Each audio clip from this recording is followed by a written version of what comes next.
Bonjour à tous. Alors, on va continuer l'exercice de l'examen de 2019. Et cette fois-ci, on va répondre aux questions finalement qui sont posées. Donc, la question A, il faut poser le problème, nombre et description des équations des inconnus et calculer la réaction en D lorsque l'angle θ est nul. Alors, euh, tout d'abord, je vous rappelle d'un point de vue cinématique, on a déjà analysé précédemment que on connaissait tout et donc il y a zéro inconnu étant donné que la contrainte que la bielle tourne à vitesse angulaire constante fixe tous les autres paramètres dont pourrait dépendre le problème. Donc l'angle phi, l'accélération de la tige et l'accélération de la bielle. Donc se pose la question, du point de vue dynamique, combien d'inconnus est-ce qu'on a? Et pour déterminer ça, il va falloir faire le schéma rendu libre. Donc, on est parti sur le schéma rendu libre. On va d'abord faire celui de la bielle.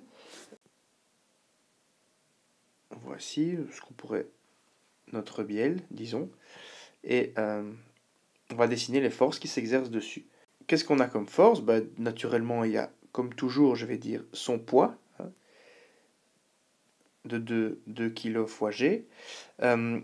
Au niveau de A, il y a le point d'attache qui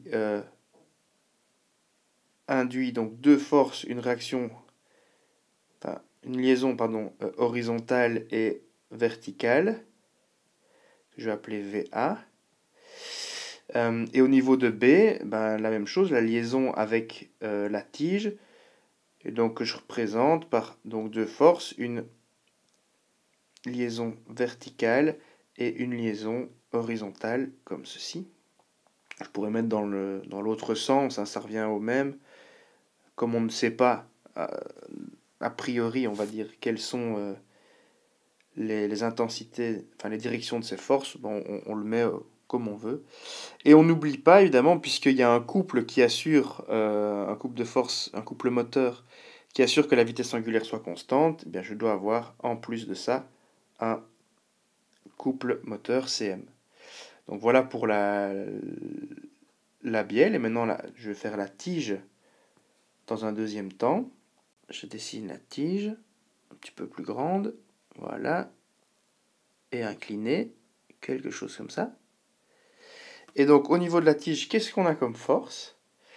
Eh bien nous allons avoir d'une part les réactions des liaisons en B, donc c'est-à-dire si j'avais HB dans un sens, je vais avoir HB dans l'autre sens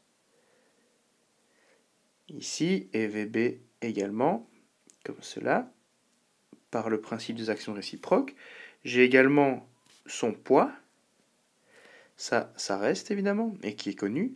Et puis au niveau de la réaction D, puisqu'il n'y a pas de frottement, je vais juste avoir une réaction verticale que je vais appeler VD, comme ceci. Et c'est tout. Donc ici, nous avons un ensemble de forces. Donc qu'est-ce qu'il y a comme inconnu? Eh bien, si je les récapitule, je vais prendre de gauche à droite. Il y a tout d'abord HA et VA, qu'on ne connaît pas. Il y a également le couple moteur qu'on ne connaît pas. Le poids, ça on connaît. On a aussi VB et HB comme inconnus. Le poids de la tige BD on connaît, et il nous reste donc VD, ce qui nous fait un total de 6 inconnus. Toutes les inconnues dynamiques, donc il y en a 6 en tout. Et du coup, pour résoudre le problème, il faut s'assurer que nous avons suffisamment d'équations à notre disposition. Or, vous savez que puisqu'on a deux corps qui sont en mouvement, on est sûr que pour chaque corps, on peut avoir 3 équations, hein, 2 pour la somme des forces selon x et y, et une pour les moments. Donc on a 2 corps, donc 2 fois 3 équations. Ces 3 équations venant donc qui viennent de la somme des forces selon x et selon y, et une qui nous vient de la somme des moments de force. Et donc on a 6 équations à notre disposition pour trouver nos 6 inconnus, donc c'est plutôt rassurant. Alors pour être complet, donc si on représente maintenant le diagramme avec les forces effectives, donc ce système est équivalent à, tout d'abord, si je commence par la tige BD, l'ensemble de ces forces est équivalent à une accélération du centre de gravité, comme ceci, que je vais appeler, donc c'est la masse de la tige, 8 fois la dérivée seconde de la position du centre de gravité, et selon y, la même chose, donc je vais avoir ici 8 y seconde g, et au niveau de sa rotation, on va avoir i, donc le moment d'inertie de g, multiplié par l'accélération angulaire de la tige, qui est phi seconde. Et au niveau de la bielle, étant donné qu'elle tourne à vitesse constante, on sait qu'on va avoir uniquement une accélération vers la gauche qui est donc de 2, donc de la masse de la tige, fois l'accélération normale qu'on a déjà calculée dans la première partie, dans la première vidéo. Donc maintenant, on peut essayer de voir notre stratégie pour répondre à la question, qui est de trouver la réaction en D, c'est-à-dire la question, c'est de trouver ce VD là. Alors comment mettre en œuvre, quelle équation faire sortir pour nous permettre de le trouver sans trop de calcul, parce que c'est quand même 6 équations, 6 inconnues, si on les écrit toutes, ça risque de nous prendre beaucoup de temps. Alors, si on regarde un petit peu la stratégie qu'on peut employer, il me semble que le plus simple serait de trouver une équation qui ne fait apparaître comme inconnue que VD. Et donc, il ne faut pas regarder très longtemps pour se rendre compte qu'au niveau du point B, ici, si je calcule la somme des moments de force par rapport au point B, eh bien, étant donné qu'on connaît le poids, donc le poids je connais, VD je veux le trouver, les deux inconnus HB et VD vont disparaître puisqu'elles auront un moment nul puisqu'elles sont appliquées en B, et vont apparaître aussi les moments dus aux accélérations 8x secondes, donc ce moment-ci et ce moment-là vont apparaître aussi. Mais donc on les connaît puisqu'on a déjà calculé précédemment. Donc on se rend compte qu'il suffit en fait de sélectionner la bonne équation pour trouver directement VD. Donc je vais écrire cette équation tout de suite. Donc l'équation que l'on va écrire, ça va être que la somme des moments de force au niveau du point B, on parle de la tige BD évidemment, qu'on va compter positivement dans le sens trigonométrique, va être égale à la somme des moments des forces effectives, quoi. Ceci devient, j'ai tout d'abord le moment qui est dû au poids. Alors le moment, puisqu'on sait que c'est donc le poids c'est 8 fois g, et si je compte positivement dans le sens trigonométrique, il va y avoir un signe négatif, donc j'ai moins 8 fois g multiplié par le sinus de l'angle entre les deux, c'est-à-dire le sinus de pi demi moins l'angle, c'est-à-dire cos phi, ici. Et je dois encore multiplier par la demi-longueur de la barre, donc le bras de levier. La barre ayant une longueur de 0,3 mètres, ça va me faire 0,15 ici. Ensuite, il y a le moment donc, de la force qu'on cherche, donc la réaction normale, qui va être aussi négative. Cette fois-ci, j'ai donc la réaction verticale en D, multipliée aussi par le cosinus de phi, et multiplié cette fois-ci par la longueur totale de la barre, égale 0,3. Donc ça, c'est la somme des moments par rapport à B, qui doit être égale à donc, la somme des moments des forces effectives. Je vous rappelle que ceci va donc être égal au moment d'inertie de la tige G fois phi seconde.